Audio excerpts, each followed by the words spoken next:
Previously on Quest Friends. Ellie is a very small old lady. She has a folding chair strapped across her back that she fights with.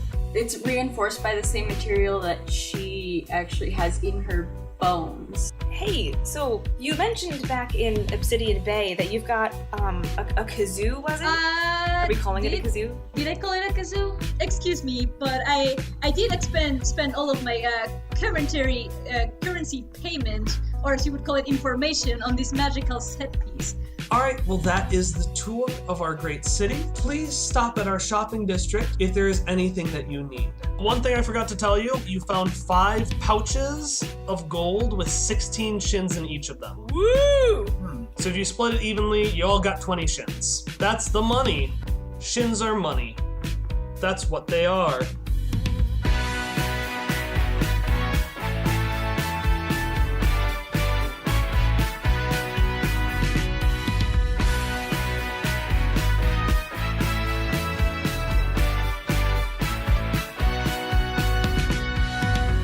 Alright, so after that pleasant, wonderful encounter with the tour guide, you all eventually step off the boat onto a circular stone plaza.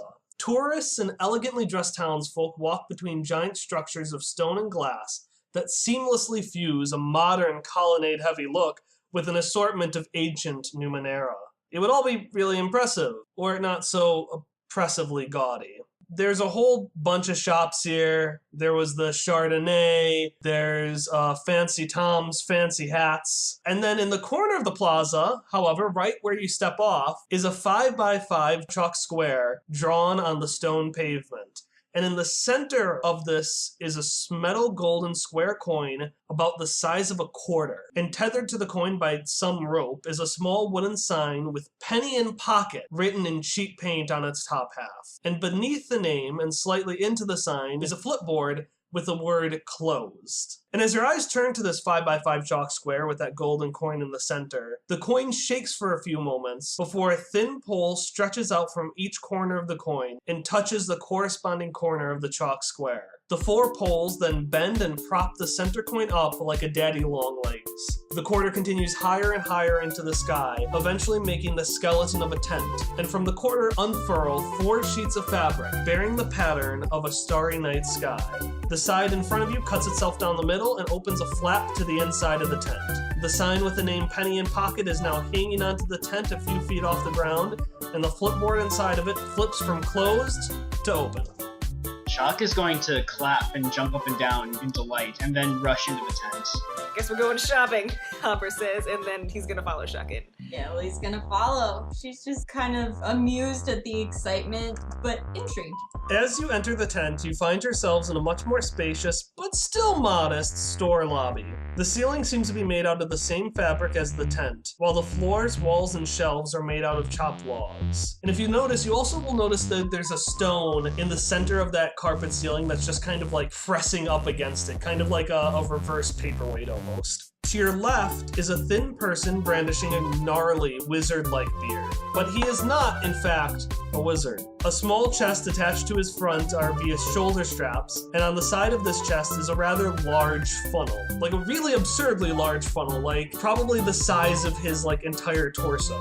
And as you look towards this person, for a second you swear you can hear faint carnival music piercing your ears. But that sound is quickly overtaken by the whirring of saw blades and the sting of a hammer. These sounds seem to be coming from a wide staircase in the front right corner, which leads to a room that you just can't see. A warm light that occasionally flashes with increased vigor is coming from the staircase. Are the stairs going up or down? The stairs are going down.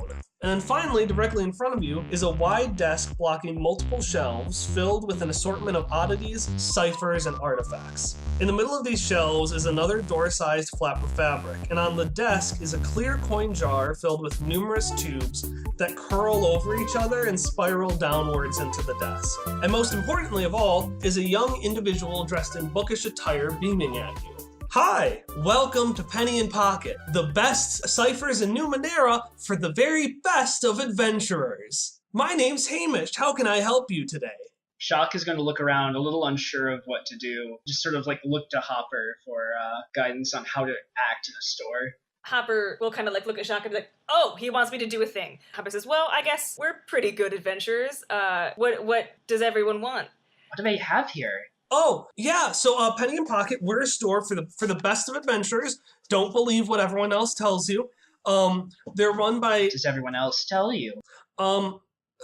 Nothing, just, big stores, like fancy Toms, fancy hats. They'll claim that their hats give you 0.3 defense. We have only 0.4 and higher, but they won't tell you that. Anyways, my name is Hamish. I run this with my brothers. There's Ignatius, and he kind of gives a weird look to that bearded guy in the corner. He deals with, if you want to trade anything, you can talk to him. If you want to build anything, you can talk to Ignatius. He's down the stairs over there. And then, if you want to buy anything, then you would talk to me. But, well, I guess you do need a book, don't you, to know what we have.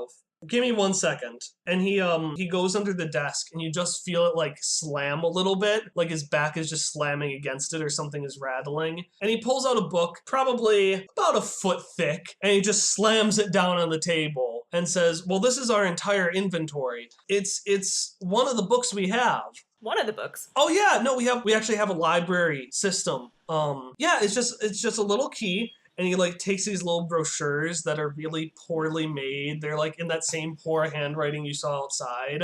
And it says, Hamish's amazing book library. And he says, I try to collect every book that I can. So if you just pay for one of the IDs, you can check out a book anytime you want. And then, it might help you out on your tasks or whatever. And he hands the brochure to you. Huh. Can we get it? Can we get it, please? Yeah, Hopper's actually very interested in this. I think this would be a good idea. So how does it work? You use the key and then it gives you a book? Yeah. So how it works is, and then suddenly time freezes for a moment. And we can see as the audience, Hamish talking to the party and explaining how this library card works. But what we as listeners hear is Kyle just reading the effects of it to save himself some hassle. So the library access is a small key that, when turned, scrapes the air and opens up an access to a directory that the player can use to request access to the Penny Library, a vast repository of books on any and every subject. The player can request and hold on to one book at a time. The book can answer one question about or serve as an asset to a task related to its subject. So like lockpicking, you can be like, well, what kind of thing should I use to open this lock? Or you can just use it to be easier at, picking a lock. Once per day, you can do this task immediately. Otherwise, you need to read the book for about 30 minutes before you can find the section that answers whatever you're looking for. Players must hold on to a book for at least a day before checking out a new one. And that costs 5 shins, which are the 9th world equivalent of dollars. And so time comes back after the GM's lazy version of explaining out of character. And Hamish says, so yeah, that's basically it. Huh. Hopper isn't jumping up and down like Jacques probably is, because Jacques is visibly excited. But Hopper is visibly pleased with this, and he goes, that's really cool. Yeah, we should get this. Okay, that's super exciting. That would be 5 shins, please. And he points to the jar. Yeah, Hopper will just deposit his own shins in there. All right, you bought that with 5 shins. 5 shins? And he reaches into a drawer where you see just a deep wave of these coins, unpurchased and unused. And he picks one up and he gives it to you and says, yeah, so if you want anything else, feel free to ask me for it. Otherwise, I would say, really check out. Ignatius has been building some cool stuff, and I think that would be worth checking out. Actually, at this point, we're going to kind of just, I think, hop out of character and you guys got money. I gave you a list of things to buy. You can buy that shit. We're just going to cut out all the hemming and the hawing stuff of it.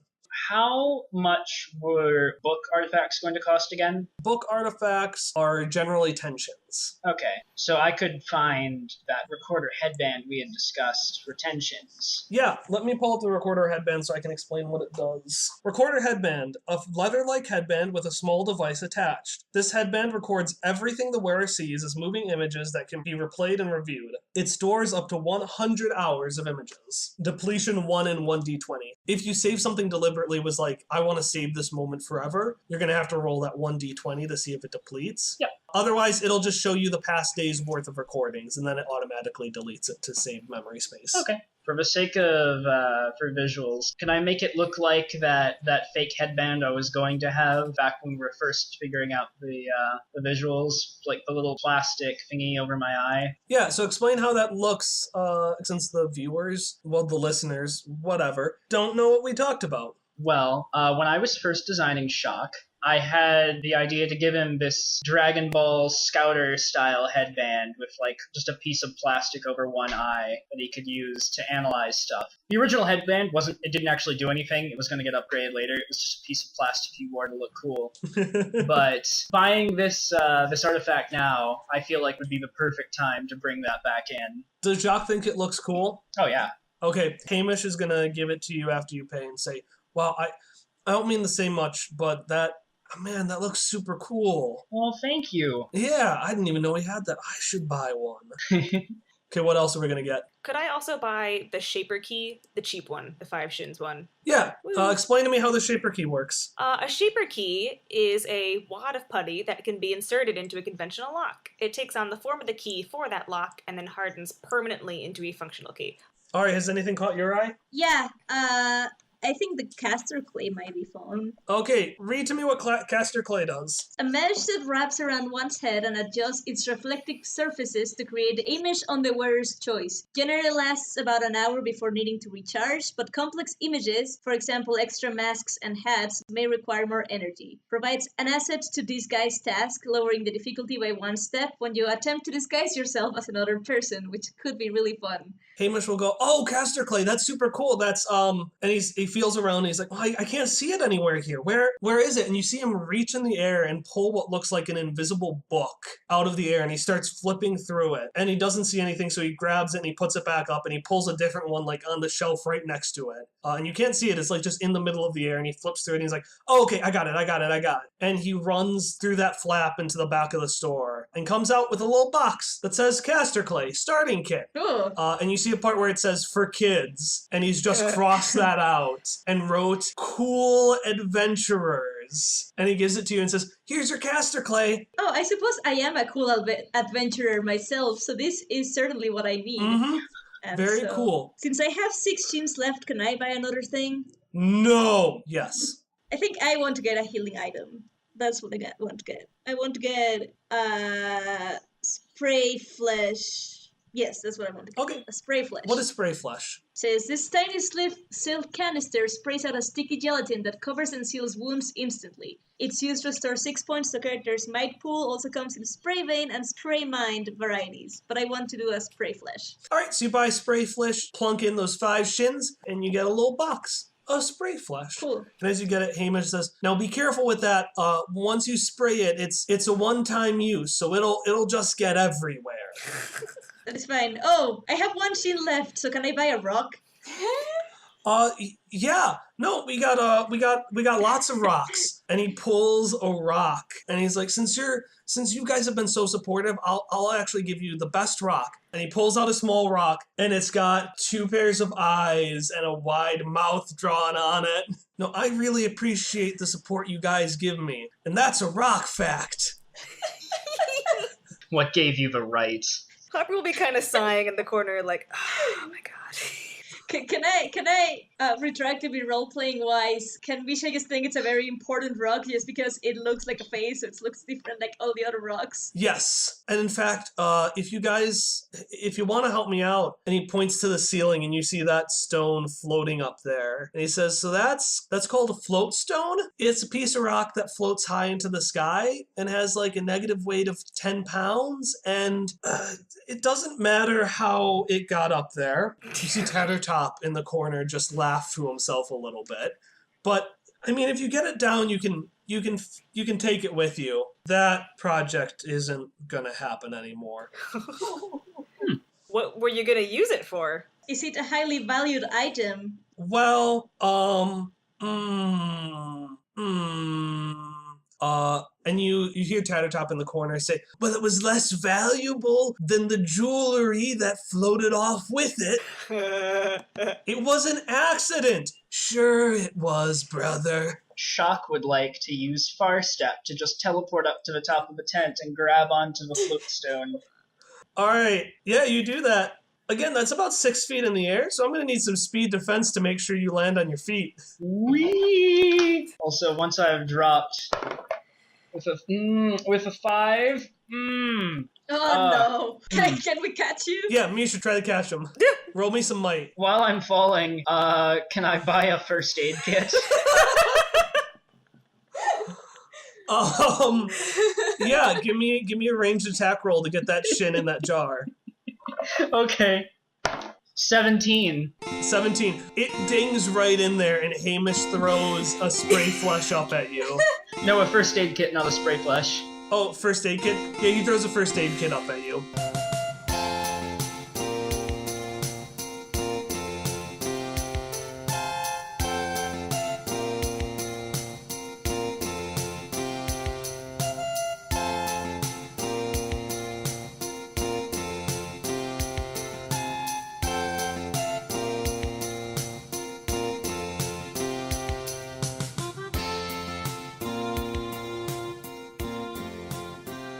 Hello, you. My name is... Wow, that was super awkward. Hi, my name is Kyle. I am the GM. You've been listening to my voice an awful lot this past episode, and you might be a little bit confused as to why I'm not currently weaving a story of fantasy and shopkeeping to you right now. And that's because I've decided to move the announcements at the end of the episode to mid-episode. In this section, I mention important things and also give credit to people who are able to make this podcast happen. And so I felt it was important to put it someplace where people could hear it. Also, it's only going to be like 1 minute. And so first credit goes to you. Thank you for listening to this episode. As you can see, this one's a little bit shorter than the rest. This is our shopping episode, which will have about once per arc, generally near the beginning. Sometimes it'll be a full episode, sometimes it'll be part of an episode. It really depends on where breaks happen. And for this episode, it made sense to make it its own self-contained thing. The intro and outro music for this podcast are Friends and Hitoshio, both by Miracle of Sound, and any other sound effect or music that I used can be found in the description below. I got another call to action for you this week. Leave a review. I'll admit I don't know how specifically, but more professional podcasters than I have said that leaving a review, either on iTunes or on whatever app you use, can be very helpful. It's also good to just kind of get a vein on what people are thinking. So last week and this week we had 2 episodes back to back to get onto our regular schedule, but we're going to be continuing as usual, meaning the next episode is going to be out in 2 weeks on Monday, December 18th. I'll see you then, but I'll also see you over the course of the rest of this episode too, I guess.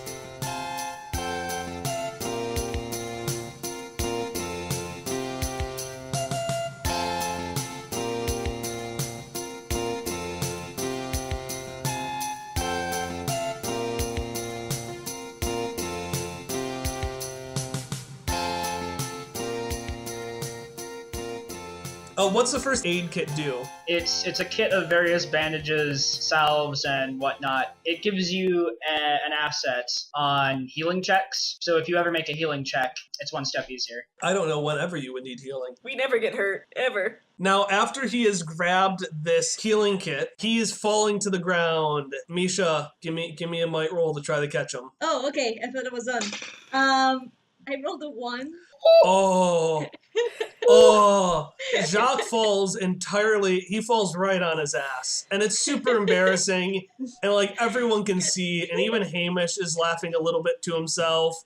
But Misha! What I was picturing is Misha, like, you know, in those cartoons where, like, they try to catch it, but it's, like, completely the opposite side. So Sock just falls. But it fails out the other way. That's what I was imagining, too. Alright, yeah, Misha, you smash your head against the counter. And that sounds perfect. A jar of something, we don't know what, falls on your head, and it just kind of sears you, and that's how you take the 5 points of damage. Perfect. And you hear Hamish go, "Oh no, Gerald!" Oh, poor Gerald. Hopper's just gonna, we're so sorry. No, it's fine. It's fine. I got it. Sorry, my aim seems to be not on point this day. My apologies, Sock. It's okay, Misha. Are you alright? I have a first aid kit now. I believe I am. My head is more sturdy than it looks. How much damage did Misha take again? 5. Well, let's try it right now. I would like to make a healing check using this first aid kit. Aww. Okay, how do healing healing checks work? This is our first one. So, in a healing check, you declare how much damage you would like to heal, and then the difficulty of that check is the same level as the amount of damage. So in this case, it would be a level 5 task to heal all 5 points of that damage, which I'm going to go for. I'm going to go for broke. But with my first aid kit, it'll be one step easier. Okay, any effort into that? Yes, I would like to spend 1 level of effort. Okay, that makes it a level 3, which means he has to roll a 9. Mm-hmm. Part of the cards guide me. No, I do 7. Mm-hmm. Well, you tried your hardest. Well, you can repeat healing checks as many times you want if you fail. Once you succeed one, you can't use a healing check on that same person until the next day. So we're just gonna sit here for a half an hour with you trying to pull glass shards out of Misha? Well, I mean, this is costing me intellect points, so I'm not going to do it forever, but I want to make one more try with the same level of effort. Okay. Ellie's just in the corner rolling her eyes. I would like to attempt a third time with the same level of effort. Alright, there we go, I did it. Let me just subtract those extra points. Alright, Misha, you're healed back up to full. Misha's gonna say, I truly admire your persistent sock. I wasn't that hard, but thank you very much for your efforts. I appreciate it. So as you're doing that, Hamish has picked up all the shards and he's looking down at the oozing goo and he says, yeah, no, that was really impressive. Actually, could you... No, it's not gonna work. He's gone, and I have to come to terms with that. Again. Could you just give these glass shards to my brother Ignatius? He could probably use them to make something. And Shock just sort of holds out his hands. Seeing Jacques hold out his hands for glass shards, Hopper's gonna be like, be careful. Can I stick my hands in the way of the glass shards and grab them because I have armor? Oh god, this is the handshake all over again. Misha, do you want to get in on this hot shit? I think it's best if Ellie takes the glass shards because her hands are literally metal and the rest of ours are not. Okay, you take the glass shards. I wasn't gonna make you roll. Definitely am not now. Alright, and you walk down the stairs into Ignatius's room, and I have a description here. So who's all walked downstairs? Me. Not I. Alright, just you two? I'm not, getting anything. I just didn't want Ellie to go downstairs by herself. Alright, and then Misha, you're staying upstairs, right? Yes. As you walk down the stairs, beads of sweat start to form on most of your skin from a sudden increase of temperature. Once you hit the bottom, you find yourself in a low-ceilinged room about the size of a small bedroom and simmering with warm light. An assortment of tools are neatly shelved in multiple cabinets lining the walls, and at the center is a large machine that can be best described as the Swiss Army knife of industrial carpentry equipment. Working on the machine is a larger individual with an ill-fitting yet disarming mustache. As you enter, you watch him put the finishing touches on a piece of armor, which he places inside a deep blue box. He then taps the box, which flutters out of existence, leaving behind a small little piece of paper, a small little receipt. The smith, who you would know as Ignatius, then picks up the paper and places it in his pocket before turning over and noticing you. So, it happened again with Hamish, didn't it? What was in the jar? You don't want to know. And he takes the glass shards and he puts them in a pocket. And he says, all right, I'm Ignatius. I'm the smith here. I make all sorts of products, anything you want. I can also upgrade your armor. Is there anything I can help you with? Can you make it stronger? Well, define strength, ma'am. Strength comes in many shapes and forms. Okay. In fact, when I was young, I thought strength was the strength of a man lifting something. But I found out it's the strength in one's heart, the strength in one's mind, the strength I want to hit things. Very well, ma'am. You want an upgrade to your weaponry? Well, I was thinking that I could hit things with my body. Like, make myself into a weapon. Okay. That's like inner strength, right?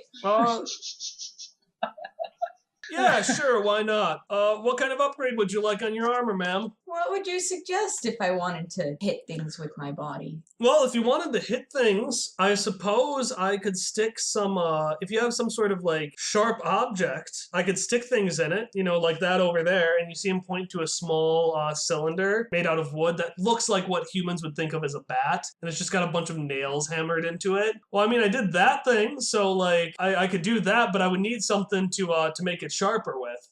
Do you have nails? What? Because if you have nails, can you make them come out of my fists? Like your physical fist, ma'am? Yeah, like my fist. Like if I hit things. And you're sure you don't want a glove?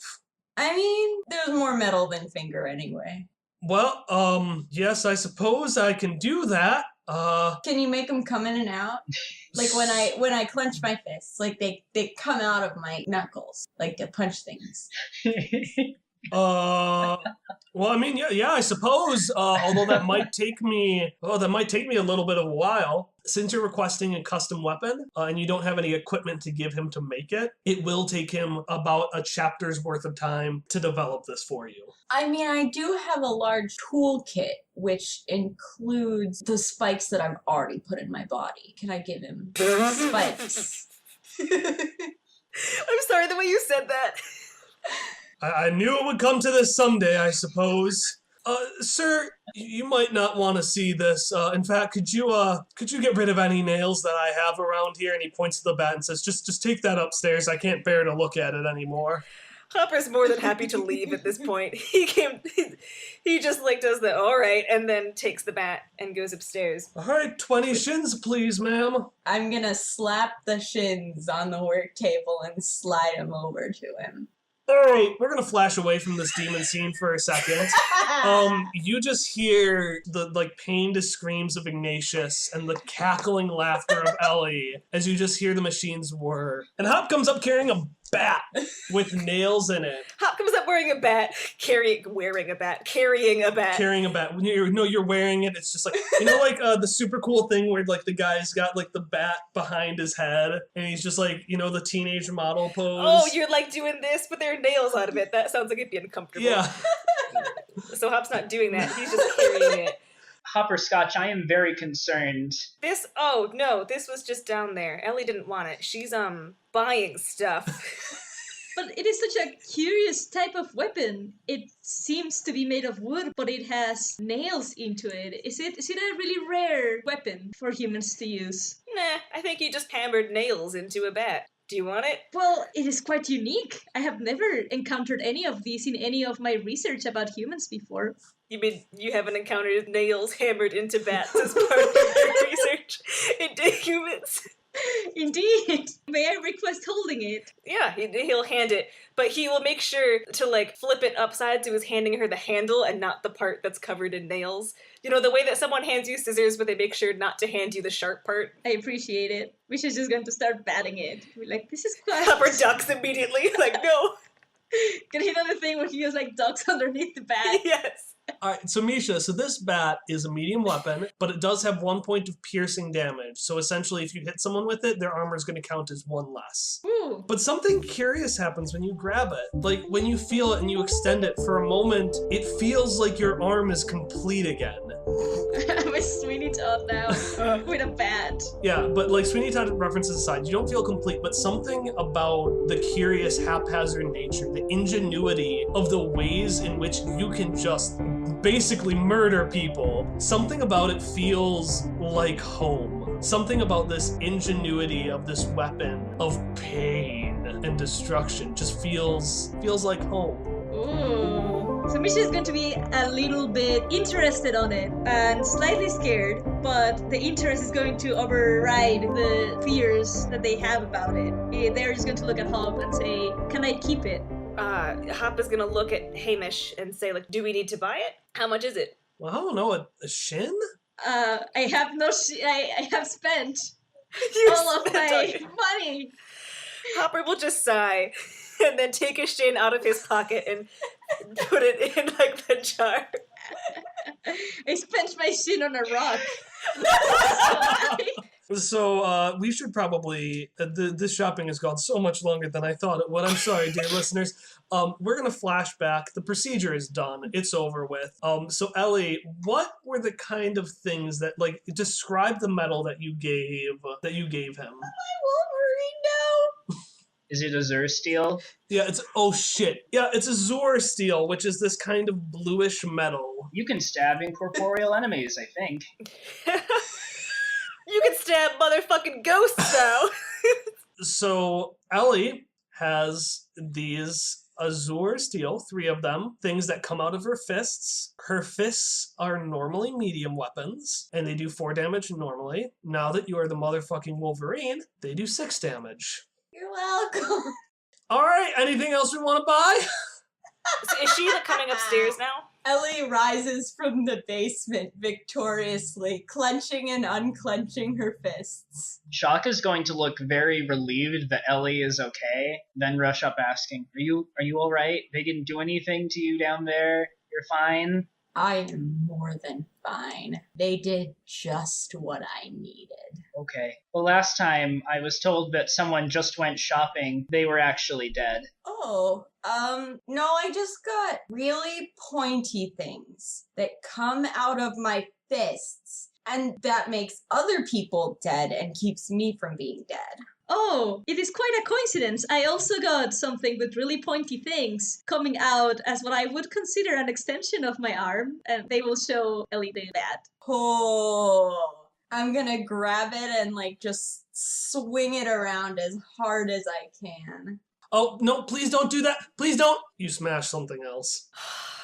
I hand it back sheepishly. Please do be careful with it. But I would like to see what pointy things have been introducing to you. So I can gauge how big they are pretty well, right? Yeah. Okay, I want to get just the right distance away and shoot them out of my fists. Nice. Right in front of— No! Give me a roll. Give me a roll. Oh, Just because you know how long they are doesn't mean it's not going to be tough. no! 13. Yeah, you do it. I want it just an inch from Misha's nose. Oh god. Look! Ooh. Misha's going to be pretty unfazed by this. And to be like, oh, that is quite impressive. Hopper is going quietly up to Hamish and saying, "What did she break? Was it expensive? Was it important?" Well, no, it's fine. No, it's fine. Did we break a friend? No, it was just a cipher. It wasn't going to be any good anyway. Well, that's good to hear. I'm done shopping. How about you guys? Yeah, I think we should go. As you leave Penny in pocket, a single tear rolls down Hamish's cheek. Oh I was gonna pay for it, maybe. no. Maybe. Well, depending. I only have 13 shins now. And as you leave, so much faster than it was put together, that tent just collapses back into just a single coin against the floor. Well, they do believe this is certainly a quite entertaining experience for shopping, it being my second ever experience doing these things. We should do it again soonly.